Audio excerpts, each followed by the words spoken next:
میرا نام عنایا ہے اور میں راولپنڈی سے تعلق رکھتی ہوں۔ ہم 2 بہنیں اور 1 بھائی ہیں۔ میری امی ایک ہاؤس وائف ہیں اور میرے بابا کی ٹیلر کی شاپ تھی۔ میں جب 7 کلاس میں آئی تو میرے بابا کا انتقال ہو گیا تھا۔ میرے بابا کے انتقال کے بعد میری مما نے ہم سب کو پرائیویٹ اسکول سے نکال کر سرکاری اسکول میں ڈال دیا، کیونکہ گھر کا خرچہ اور ہماری فیس دینا بہت مشکل ہو گیا تھا، کیونکہ میری ماما ایک ہاؤس وائف تھی اور ہم نے دکان کرائے پہ چڑھا دیا تھا۔ بہت مشکل سے گھر کا گزارا ہوتا تھا۔ جیسے تیسے میں نے میٹرک سرکاری اسکول سے کیا۔ آیا میں گھر کی بڑی بیٹی تھی۔ ماما کی تھوڑی جمع پونجی تھی جس کے ذریعے میں نے یونیورسٹی میں ایڈمیشن لیا۔ اس کے بعد جب میرا دوسرا سیمسٹر سٹارٹ ہوا تو اس کی فیس ماما نے قرض لے کر ادا کی۔ گھر کا خرچہ، میری فیس اور بڑھتی ہوئی مہنگائی جس میں گزارا کرنا بہت مشکل ہو چکا تھا۔ اسی طرح وقت گزرتا گیا اور میرا چوتھا سیمسٹر آ پہنچا۔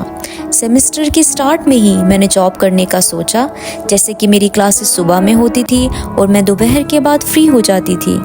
اسی وجہ سے میں نے آفس جابس ڈھونڈنا شروع کر دی۔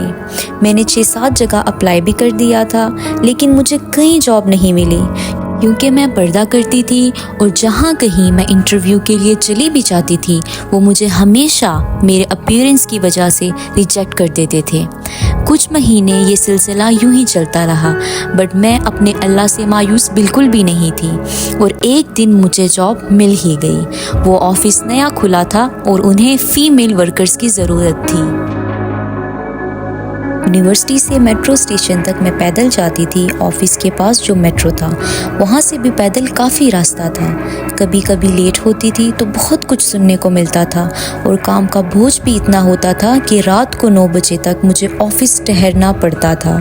کوئی سیدھے منہ بات نہیں کرتا تھا، بس کام ہوتا تو ہی آتا اور کام کا بوجھ میرے سر پر ڈال کر چلا جاتا تھا۔ کبھی کبھار تو اپنے کولیگز کا کام بھی مجھے ہی کرنا پڑتا تھا، اور میری سیلری بھی بہت کم تھی۔ میں یہ جاب چھوڑ بھی نہیں سکتی تھی کیونکہ مجھے اس کی ضرورت تھی۔ ایک دن میری ایک کولیگ نے مجھے آن لائن شپمنٹ کا بتایا، کیونکہ وہ خود بھی یہ کام کرتی تھی اور اس نے مجھے بھی یہ کام سکھایا،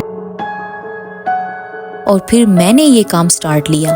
شروع میں اس کام میں بھی کافی مشکلات آئیں، لیکن میں ساتھ ساتھ جاب بھی کرتی تھی۔ رات کو پڑھائی کے ساتھ ساتھ آن لائن کام بھی میں نے جاری رکھا۔ پھر ایک دن الحمدللہ بہت اچھی سیل ہوئی۔ اس دن کے بعد میرے گھر کے حالات بدلنے لگے۔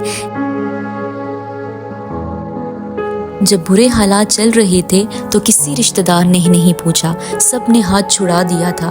مشکل وقت دنیا کا ایسا جادوگر ہے جو ایک پل میں آپ کی چاہت کے دعوے داروں کا چہرہ بے نقاب کر دیتا ہے۔ میں اپنی زندگی کی ان مشقتوں کو کچھ ان الفاظ میں بیان کرنا چاہوں گی کہ انسان جس کو مشکل سمجھ رہا ہوتا ہے، اللہ کی نگاہ میں وہ آسانی ہوتی ہے۔ انسان جس کو سزا سمجھتا ہے، در حقیقت وہ عطا ہوتی ہے۔ بس وقت کو کچھ وقت دینا ہوتا ہے، پھر پتہ چلتا ہے کوئی دیر تھی ہی نہیں، جو دیر تھی وہ تو سراسر خیر تھی۔ اللہ کے ہاں صبر کا پھل ہمیشہ میٹھا ہی ملتا ہے۔